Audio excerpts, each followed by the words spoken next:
AP CM Chandrababu Naidu మంత్రి లోకేష్ ఢిల్లీలో పర్యటిస్తున్నారు. రాష్ట్రంలో భారీ పెట్టుబడులను ఆకర్షించడమే లక్ష్యంగా గూగుల్ అనుబంధ సంస్థ రైడిన్తో ఒప్పందం చేసుకోనున్నారు. 84,000 కోట్ల రూపాయల భారీ పెట్టుబడితో విశాఖపట్నంలో డేటా సెంటర్ ఏర్పాటుకు సంబంధించిన ఒప్పందం నేడు కుదరనుంది. ఈ డేటా సెంటర్ ఏర్పాటుతో విశాఖ ఐటీ రంగంలో కీలక ముందడుగు పడనుంది. ఇక ఇదే అంశానికి సంబంధించి మోర్ అప్డేట్స్ మా AP input editor Narendra phone ద్వారా అందిస్తారు. నరేంద్ర, ఆంధ్రప్రదేశ్ ముఖ్యమంత్రి నారా చంద్రబాబు నాయుడు బ్రాండ్ ఇమేజ్, అదేవిధంగా ఐటీ శాఖ మంత్రి నారా లోకేష్ నిరంతర కృషితో ఆంధ్రప్రదేశ్ రూపురేఖలు మారబోతూ ఉన్నాయి.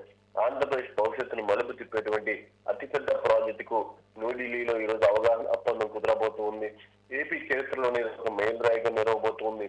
భారత ఏ శక్తిగా ఆంధ్రప్రదేశ్ ను భాగం చేసేటువంటి ఈ కార్యక్రమానికి ఈ రోజు ఢిల్లీలో శ్రీకారం చుట్టబోతూ ఉన్నారు. విశాఖపట్నంలో దేశంలోని తొలి కృత్రిమ మేధస్సుకు సంబంధించినటువంటి కేంద్రాన్ని గూగుల్ ఏ హబ్ పేరుతో శ్రీకారం చుట్టబోతూ ఉంది. దీనికి సంబంధించి మొత్తం 10 బిలియన్ల అమెరికన్ డాలర్ల పెట్టుబడులు తీసుకువచ్చే విధంగా నారా లోకేష్ కృషి చేశారు.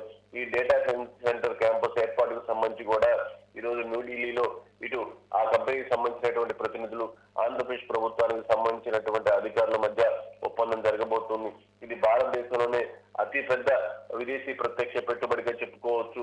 దీనికి సంబంధించి ఈ రోజు ఉదయం హోటల్ ఢిల్లీలోని ఒక ప్రముఖ హోటల్లో అటు వాళ్ళ ప్రతినిధులు, అదేవిధంగా ఇటు రాష్ట్ర ప్రభుత్వం తరఫున ఒప్పందం చేసుకోబోతూ ఉన్నారు. కేంద్ర సమాచార ప్రసార శాఖల మంత్రి అశ్విని వైష్ణవ్, కేంద్ర ఆర్థిక మంత్రి నిర్మలా సీతారామన్, రాష్ట్ర ఐటీ ఎలక్ట్రానిక్స్ శాఖల మంత్రి నారా లోకేష్ సమక్షంలో ఏపీ ప్రభుత్వ ప్రతినిధులు, గూగుల్ ఉన్నత స్థాయి బృందం ఎంఓయూపై సంతకాలు చేయబోతూ ఉన్నారు. ఆంధ్రప్రదేశ్ ను ఏఐ ఆధారిత ఆవిష్కరణలు, డిజిటల్ ట్రాన్స్ఫర్మేషన్ లో దేశంలోని అగ్రగామిగా నిలిపేందుకు ఈ ఒప్పందం ఉపయోగపడబోతూ ఉంది. మొత్తంగా రాష్ట్రంలో పెట్టుబడులు తీసుకొచ్చేందుకు ఇప్పటికే చంద్రబాబు నాయుడు, నారా లోకేష్ అనేక సార్లు ఈ విదేశీ పర్యటనకు వెళ్ళొచ్చారు. మొన్న అక్టోబర్ 31న ఈ విదేశీ పర్యటనకు వెళ్ళినటువంటి సమయంలో గూగుల్ క్లౌడ్ సీఈఓతో కూడా ఇటు నారా లోకేష్ భేటీ అయ్యారు. ఆ సమయంలో ఇప్పుడు ఆంధ్రప్రదేశ్ లో పెట్టుబడులు పెట్టాలంటూ కూడా ప్రతిపాదించారు.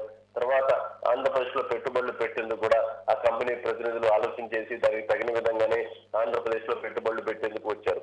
మొత్తంగా 10 బిలియన్ డాలర్ల అమెరికన్ పెట్టుబడి ఇక్కడ ఆంధ్రప్రదేశ్ లో పెట్టబోతూ ఉన్నారు. అంటే సుమారు 87,000 కోట్ల రూపాయల పెట్టుబడి ఆంధ్రప్రదేశ్ కు రాబోతూ ఉంది. దీంతో పెద్ద ఎత్తున ఉపాధి అవకాశాలు లభించేటువంటి అవకాశం ఉంది. ప్రపంచంలోనే ఆంధ్రప్రదేశ్ కి ఒక చోటు దక్కబోతుందని చెప్పుకోవచ్చు. గతంలో ఏదైతే చంద్రబాబు నాయుడు హైదరాబాద్ ను డెవలప్ చేశారో ఆ తరహాలోనే ఇప్పుడు విశాఖపట్నం మీద ఫోకస్ పెట్టారు. పూర్తి స్థాయిలో విశాఖను ఐటీ హబ్ గా తీర్చిదిద్దేందుకు ఎలాంటి ప్రయత్నాలు చేయాలో అన్ని కూడా చేస్తూ ఉన్నారు. దీనికి సంబంధించి అక్కడ ఉద్యోగ అవకాశాలు కల్పించడం కానీ, ఇతర దేశాల నుంచి కూడా పెద్ద పెద్ద కంపెనీని విశాఖపట్నానికి తీసుకొచ్చేందుకు ప్రయత్నాలు చేస్తూ ఉన్నారు. విశాఖపట్నంలో ఉన్నటువంటి వనరులను కూడా పూర్తి స్థాయిలో ఉపయోగించుకొని ఆంధ్రప్రదేశ్ డెవలప్మెంట్ కి సంబంధించి ఏ విధంగా ముందుకు వెళ్లాలో ఆ విధంగా నారా లోకేష్ దాంతో పాటు చంద్రబాబు నాయుడు కూడా ముందుకు వెళ్తున్నటువంటి పరిస్థితి ఉంది.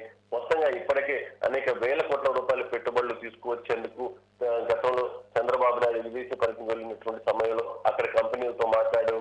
అక్కడ వాళ్ళంతా కూడా సానుకూలంగా స్పందించిన వాళ్ళు ఎవరైతే ఉన్నారో వాళ్ళు పెట్టుబడులు పెట్టేందుకు ముందుకు రావడంతో మొన్నే ఎస్ఐపిబిలో కూడా వాటికి ఆమోదాలు తెలపడం జరిగింది. ఈ ప్రాజెక్ట్ ను వేగవంతంగా ప్రారంభించడానికి వీలుగా సింగిల్ విండో క్లియరెన్స్, అత్యాధునిక మౌలిక సదుపాయాలు, దాంతో పాటు ప్లగ్ అండ్ ప్లే యాక్టివిటీ ఉండే విధంగా కూడా చంద్రబాబు నాయుడు అధికారులు సిద్ధం చేస్తున్నటువంటి పరిస్థితి ఉంది. శేషరేఖ. Okay, right. Thanks for the updates Narendra.